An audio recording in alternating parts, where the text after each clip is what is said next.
जय श्री कृष्ण। पुरुषोत्तम मास की कमला एकादशी की व्रत कथा। युधिष्ठिर ने पूछा, भगवान, अब मैं श्री विष्णु के व्रतों में उत्तम व्रत का, जो सब पापों को हर लेने वाला तथा वर्ती मनुष्य को मनोवांछित फल देने वाला हो, श्रवण करना चाहता हूँ। जनार्दन, पुरुषोत्तम मास की एकादशी की कथा कहिए। उसका क्या फल है? उसमें किस देवता का पूजन किया जाता है? प्रभु, किस दान का क्या पुण्य है? मनुष्य को क्या करना चाहिए? उस समय कैसे स्नान किया जाता है? किस मंत्र का जप होता है? कैसी पूजन विधि बताई गई है? पुरुषोत्तम मास में किस अन्न का भोजन उत्तम है? भगवान श्री कृष्ण बोले, राजेंद्र, अधिक मास आने पर जो एकादशी होती है वह कमला नाम से प्रसिद्ध है। वह तिथियों में उत्तम तिथि है। उसके व्रत के प्रभाव से लक्ष्मी अनुकूल होती है। उस दिन ब्रह्म मुहूर्त में उठकर भगवान पुरुषोत्तम का स्मरण करे और विधि पूर्वक स्नान करके व्रती पुरुष व्रत का नियम ग्रहण करे। घर पर जप करने का 1 गुना, नदी के तट पर दूना, गौशाला में सहस्त्र गुना, अग्निहोत्र ग्रह में 1100 गुना, शिव के क्षेत्रों में, तीर्थों में, देवताओं के निकट तथा तुलसी के समीप 1,00,000 गुना और भगवान विष्णु के निकट अनंत गुना फल होता है। अवंतीपुरी में शिव शर्मा नामक एक श्रेष्ठ ब्राह्मण रहते थे। उनके 5 पुत्र थे। इनमें जो सबसे छोटा था वह पापाचारी हो गया, इसलिए पिता तथा स्वजनों ने उसे त्याग दिया। अपने बुरे कर्मों के कारण निर्वासित होकर वह बहुत दूर वन में चला गया। दैव योग से एक दिन वह तीर्थराज प्रयाग में जा पहुंचा। भूख से दुर्बल शरीर और दीन मुख लिए उसने त्रिवेणी में स्नान किया। फिर क्षुधा से पीड़ित होकर वह वहां मुनियों के आश्रम खोजने लगा। इतने में उसे वहां हरिमित्र मुनि का उत्तम आश्रम दिखाई दिया। पुरुषोत्तम मास में वहां बहुत से मनुष्य एकत्रित हुए थे। आश्रम पर पाप नाशक कथा कहने वाले ब्राह्मणों के मुख से उसने श्रद्धा पूर्वक कमला एकादशी की महिमा सुनी, जो परम पुण्यमयी तथा भोग और मोक्ष प्रदान करने वाली है। जय शर्मा ने विधि पूर्वक कमला एकादशी की कथा सुनकर उन सब के साथ मुनि के आश्रम पर ही व्रत किया। जब आधी रात हुई तो भगवती लक्ष्मी उसके पास आकर बोली, ब्राह्मण, इस समय कमला एकादशी के व्रत के प्रभाव से मैं तुम पर बहुत प्रसन्न हूँ और देवादिदेव श्री हरि की आज्ञा पाकर वैकुंठ धाम से आई हूँ। मैं तुम्हें वर दूंगी। ब्राह्मण बोला, माता लक्ष्मी, यदि आप मुझ पर प्रसन्न हैं तो ये व्रत बताइए जिसकी कथा वार्ता में साधु ब्राह्मण सदा संलग्न रहते हैं।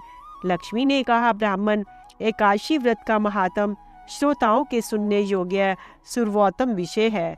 ये पवित्र वस्तुओं में सबसे उत्तम है। इससे दुस्वप्न का नाश तथा पुण्य की प्राप्ति होती है।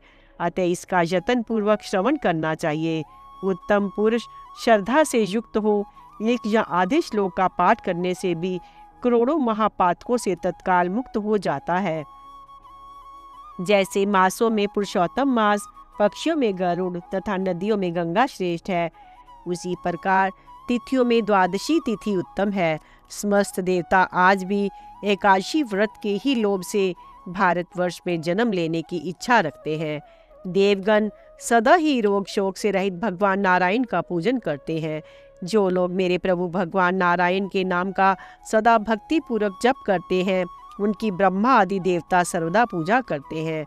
जो लोग श्री हरि के नाम जप में संलग्न हैं, उनकी लीला कथाओं के कीर्तन में तत्पर हैं तथा निरंतर श्री हरि की पूजा में ही प्रवृत्त रहते हैं, वे मनुष्य कलियुग में कृतार्थ हैं। यदि दिन में एकादशी और द्वादशी हो तथा रात्रि बीते बीते त्रयोदशी आ जाए, उस त्रयोदशी के पारण में 100 यज्ञों का फल प्राप्त होता है। व्रत करने वाला पुरुष चक्र सुदर्शनधारी देवादिदेव श्री विष्णु के समक्ष निम्नांकित मंत्र का उच्चारण करके भक्ति भाव से संतुष्ट चित्त होकर उपवास करे। वह मंत्र इस प्रकार है, कमलनयन भगवान अच्युत, मैं एकादशी को निराहार रहकर दूसरे दिन भोजन करूंगा, आप मुझे शरण दें। तत्पश्चात व्रत करने वाला मनुष्य मन और इंद्रियों को वश में करके गीत, वाद्य, नृत्य और पुराण पाठ आदि के द्वारा रात्रि में भगवान के समक्ष जागरण करे। फिर द्वादशी के दिन उठकर स्नान के पश्चात जितेंद्रिय भाव से विधि पूर्वक श्री विष्णु की पूजा करे।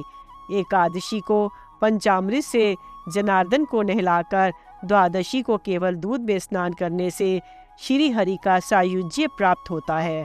पूजा करके भगवान से इस प्रकार प्रार्थना करें।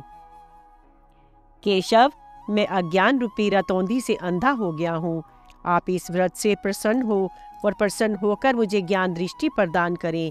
इस प्रकार देवताओं के स्वामी देवाधिदेव भगवान गदाधर से निवेदन करके भक्तिपूर्वक ब्राह्मणों को भोजन कराएं तथा उन्हें दक्षिणा दें। इसके बाद भगवान नारायण के शरणागत होकर बलि वैष्णव देव की विधि से पंच महायज्ञों का अनुष्ठान करके स्वयं मौन हो अपने बंधु बांधवों के साथ भोजन करें। इस प्रकार जो शुद्ध भाव से पुण्य में एकादशी का व्रत करता है वह पुनरावृत्ति से रहित वैकुंठ धाम को प्राप्त होता है।